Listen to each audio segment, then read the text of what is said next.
warahmatullahi wabarakatuh. Marilah kita membuka kegiatan pengimbasan budaya positif calon guru penggerak Angkatan 7 Senin 9 Januari 2023 dengan mengucapkan basmalah. Bismillahirrahmanirrahim. Assalamualaikum warahmatullahi wabarakatuh. Sehingga pada hari ini kita bersama-sama hadir dalam kegiatan pengimbasan budaya positif yang dilaksanakan oleh salah satu calon guru penggerak, yaitu Ibu Sahrani, SPD MM. Salam dan Bapak Ibu guru yang saya hormati, wabil khusus kepada Ibu Sahrani. Alhamdulillah tahapan pengimbasan sudah sampai di sekolah kita ini, dan tahap ini insya Allah nanti akan menambah wawasan kita terkait bagaimana sebenarnya budaya positif harus dilakukan di sekolah. Bahwasanya sekolah harus menciptakan situasi yang betul-betul positif untuk anak-anak kita, termasuk keamanan sekolah, termasuk budaya-budaya atau keyakinan-keyakinan yang sifatnya mengarah ke karakter baik anak-anak kita. Ini nanti akan dibahas lebih lanjut oleh Ibu Sahrani. Bismillahirrahmanirrahim. Assalamualaikum warahmatullahi wabarakatuh. Yang terhormat Bapak Kepala Sekolah SMA Negeri 62, Bapak Erwin Wijaya SPD MPD. Yang saya banggakan Bapak Ibu guru hebat yang sempat hadir pada hari ini. Alhamdulillahirrabbilalamin, puji syukur kita panjatkan kehadirat Allah Subhanahu wa Ta'ala, karena pada hari ini kita sempat berkumpul di tempat ini, di ruang guru, untuk mengikuti kegiatan pengimbasan aksi nyata budaya positif. Salam dan salawat tak lupa pula kita kirimkan ke Nabiullah Muhammad SAW, karena Nabi yang telah membawa kita ke pembawa rahmatan lil alamin. Baiklah Bapak Ibu, materi pada hari ini adalah budaya positif. Saya Sahrani SPD MM sebagai calon guru penggerak Angkatan 7 Kabupaten Goa. Kemudian pengajar praktik saya Suhraini SPD, kemudian fasilitator Detrandus Anwar MPD. Materi budaya positif terdiri dari 6, yaitu disiplin positif dan nilai-nilai kebajikan universal. Kemudian yang kedua adalah teori motivasi, hukuman dan penghargaan. Dan yang ketiga adalah keyakinan kelas. Yang keempat, kebutuhan dasar manusia. Yang kelima, restitusi. 5, posisi kontrol. Kemudian yang keenam, restitusi segitiga restitusi. Jadi sebelum kita masuk ke materi budaya positif, Bapak Ibu bisa lihat ada pertanyaan di sini, bisa ditanggapi. Yang pertama yaitu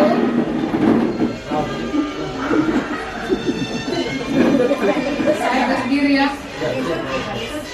Ya. Jadi yang pertama itu hukuman dapat mendisiplinkan anak. Ini yang pertama. Kemudian yang kedua, pemberian hukuman dengan hal positif seperti membaca atau membersihkan halaman sekolah dapat meningkatkan disiplin anak.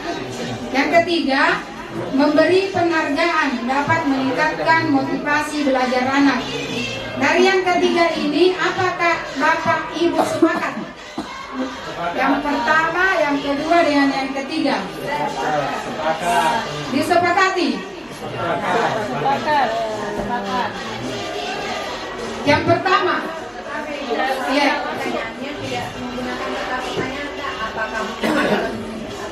Ya ini sepakatnya. Hukuman dapat mendisiplinkan anak, betul atau tidak? Betul atau tidak? Hukuman dapat mendisiplinkan anak. Apakah hukuman dapat mendisiplinkan? Iya. Apakah Artinya ini kita sepakati saja. Hukuman dapat mendisiplinkan anak. Kalau waktu kami menerima materi, rata-rata kami dari peserta menganggap tidak. Hukuman itu tidak dapat mendisiplinkan anak. Jadi nanti kita lihat ke depannya kenapa jawabannya tidak. Nanti bukan lagi hukuman bahasanya. Kemudian pemberian hukuman dengan hal positif seperti membaca atau membersihkan halaman sekolah dapat meningkatkan disiplin anak. Ini waktu kami terima materi, ada yang menjawab ya, ada yang menjawab tidak. Ya, yang di sini. Artinya kalau cuma membersihkan halaman sekolah saja, tidak sampai yang lainnya, itu masih mendisiplinkan anak. Jadi terbatas ya, jangan sampai anak karena terlalu luas halaman sampai bisa sakit misalkan. Itu. Kemudian yang ketiga, memberi penghargaan dapat meningkatkan motivasi belajar anak. Ini juga ada dua jawaban, bisa ya, bisa tidak. Jadi ada yang menjawab tidak. Jadi mungkin juga tergantung dari umurnya. Kalau yang tingkat mulai dari PAUD sampai SD itu bisa meningkatkan motivasi. Karena memang karakternya anak masih seperti itu, ingin dipuji, ingin dihargai, diapresiasi. Tapi kalau sudah masuk tingkat SMA itu punya dorongan intrinsik namanya. Dia punya dorongan intrinsik tersendiri. Diberikan penghargaan paling cuma 2 hari selesai. Seperti itu. Kita lanjut. Ini pengertian dari budaya positif. Budaya positif di sekolah ialah nilai-nilai, keyakinan-keyakinan, dan kebiasaan-kebiasaan di sekolah yang berpihak pada murid agar murid dapat berkembang menjadi pribadi yang kritis, penuh hormat, dan bertanggung jawab. Jadi intinya di sini berpihak pada murid. Kemudian budaya positif merupakan perwujudan dari nilai-nilai atau keyakinan universal yang diterapkan di sekolah. Budaya positif diawali dengan perubahan paradigma tentang teori kontrol. Selain itu, budaya positif juga dapat mendorong murid untuk berpikir, bertindak, dan mencipta sebagai perwujudan dari proses memerdekakan dirinya sehingga menjadi murid yang mandiri dan bertanggung jawab. Ini intinya.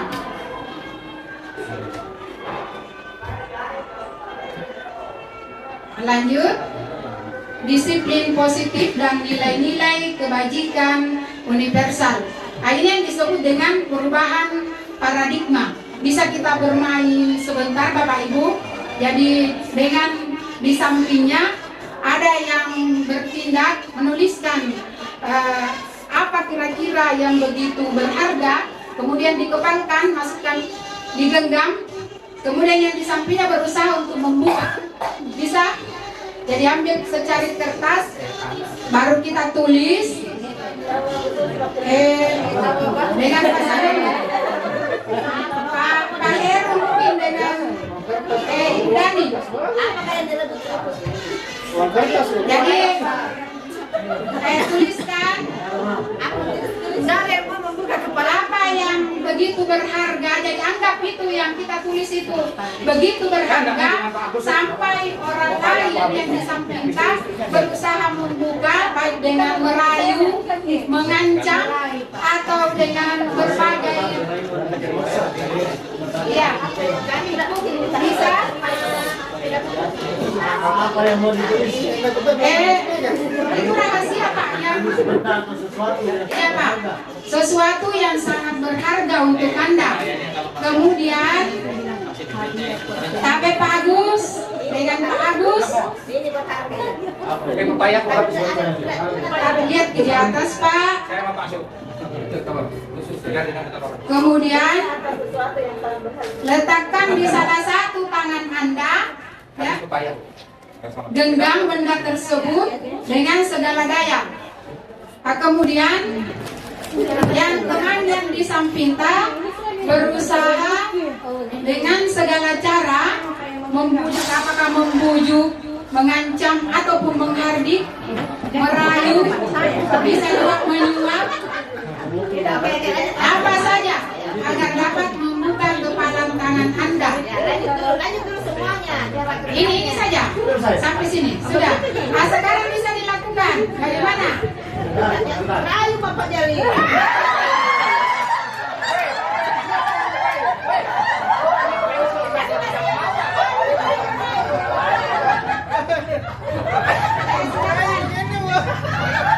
Siapa yang menggenggam kepala? Ibu Susi. Siapa Pak? Bapak yang besar. Oh, berarti Ibu Susi yang mencoba merayu Bapak. Bagaimana caranya? Apakah dengan mengancam atau membujuk segala macam agar bisa meroyok, bisa juga dengan cara dipaksa, tapi terserah apakah Pak Erwin mau membuka atau tidak. Mantap Pak. Bagaimana Pak? Coba. Bagaimana? Siapa? Mulai nih. Bagaimana? Coba dipaksa dibuka atau dengan dirayu saja? Lainnya. Bagaimana? Ayah. Bapak dapat tidak itu maka jangan sampai saya.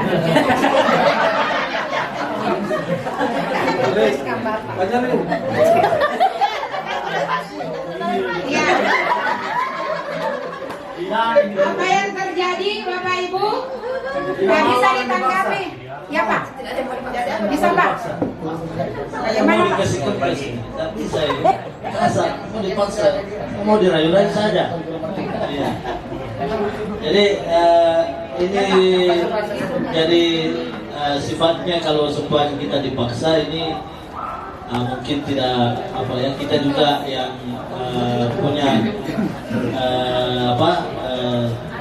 tulisan di tangan ini semakin kita genggam karena sifatnya seseorang itu alaminya itu tidak mau dipaksa. Iya, iya. Tidak mau dipaksa, tidak ada. Iya. Ya mungkin itu karena saya dipaksa jadi saya tidak mau. Ayo Pak. Pasangannya Pak, bagaimana tanggapannya? Saya melihat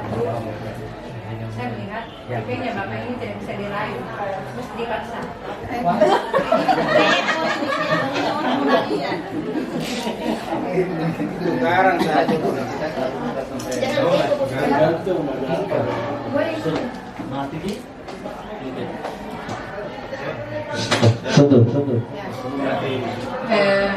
Menurut pengamatan saya itu, saya melihat Bapak ini kayaknya tidak bisa dirayu, mesti dipaksa Pak. Mesti dipaksa baru bisa dia bukan ini kayak gini saya. Ternyata walaupun saya paksa kayaknya dia tidak buka juga ini genggamannya. Jadi saya masih sementara berpikir dengan jalan apa yang saya harus bisa membuka genggamannya. Ada lagi yang mau memberikan tanggapan? Masih ada? Ya, jadi sepertinya sama semua ya. Tidak ada yang mau membuka genggaman tangannya. Ya. Ya baik, berkaitan dengan permainan kita yang seperti ini juga biasa terjadi di siswa kita. Kalau saya sebaiknya seorang guru itu harus menunjukkan dulu karismatiknya, harus menjadi contoh, ya. Jadi ketika kita punya contoh, kita punya karismatik, anak-anak itu tidak terlalu dipaksa untuk jika ada sesuatu yang kita berikan ke dia. Sama bedanya kayak begini sekarang. Andai kan misalnya Pak Agus yang minta ke saya tidak buka. Tapi kalau Pak Arif yang minta sama saya, karena saya punya rasa iba yang besar sama Pak Agus. tanpa dia dengan tatapan mata saja saya bisa langsung kasih. Jadi beda orang yang meminta, beda orang yang meminta, apakah dia punya karismatik kah, apakah dia punya sebagai contoh, bukan emosional, maka lebih mudah masuk itu perintah-perintah yang kita ke siswa gitu. Seperti itu mungkin. Terima kasih banyak atas tanggapannya Bapak Ibu. Jadi hampir sama semua penilaian kita. Pada saat kita menggenggam sesuatu, bahwasanya itu sangat berharga, walaupun dengan bujukan, rayuan atau pengancaman kita tidak akan buka. Tetapi di sisi lain, apabila itu kita anggap perlu atau penting, maka ada kalanya kita buka, sepanjang tidak ada yang dirugikan, ya, tidak merugikan diri sendiri dan tidak merugikan orang lain. Itu maksudnya. Jadi silakan buka sepanjang tidak merugikan orang lain dan tidak merugikan diri sendiri. Tetapi kalau itu pada saat kita buka akan merugikan diri sendiri atau orang lain, pertahankan, jangan dibuka. Jadi itu maksudnya, ya. Kalau membahagiakan semua pihak, Ya itulah maksudnya tadi. Jadi tergantung situasinya. Jadi posisi kontrol ini bisa berubah-ubah, Padi, tapi harus terakhirnya manajer. Jadi boleh berubah-ubah. Misalkan menjadi teman dulu. Jadi kita jadi teman dulu. Bagaimana caranya supaya dia bisa itu kan kalau sebagai teman dia tidak akan merasa dihakimi. Nanti terakhir baru pada posisi manajer. Jadi boleh berubah-ubah posisi kontrol, Pak. Boleh. Jadi kalau misalkan kita gunakan posisi manajer kemudian tidak berhasil, turunkan posisinya. Misalkan ke teman. Nah, supaya bisa bicara. Yang paling efektif Bu di antara yang kelima. tidak ada ya. Jadi Kita lihat kondisi yang mana yang melihat kondisi. ada. Nah, ya, tapi kalau paradigma baru pada posisi manajer. Jadi boleh berubah-ubah. Di mana kita berhasil di situ. Tetapi yang tidak merugikan, jadi istilahnya ini kan berpihak pada murid. Kalau menghukum kan tidak berpihak pada murid. Jadi intinya berpihak pada murid. Saya menanggapi juga tentang apa yang disampaikan oleh Izin tadi, bahwa mendidik itu ada kalanya kita lembut, ada kalanya kita keras. Apa yang saya benar cocok sekali dengan apa yang disampaikan oleh Izin. Karena ada karakter siswa memang yang harus dicubit supaya itu berubah. Ada juga yang tidak lulus, mereka sudah menurun. Tapi pada saya tanya itu siswa, coba kau anu khusus itu LKN ini. Jadi apa dari pikiran karena khusus itu disegani di sekolah ini sehingga siswa itu ada kalanya selalu menurut. Jadi selalu menurut. Jadi ada kalanya khusus keras itu betul. Ada kalanya lembut juga betul. Jadi bisa mengimbangi lah. Ya, jadi itu paradigma lama mungkin ya yang mengerai siswa. Jadi tetap kita harus berpusat pada murid. Apapun yang terjadi, murid harus dibahagiakan. Murid harus dibahagiakan. Jadi Goa atas partisipasinya mengikuti penugasan ini. Yang diucapkan wabillahi taufiq wal hidayah. Wassalamualaikum warahmatullahi wabarakatuh.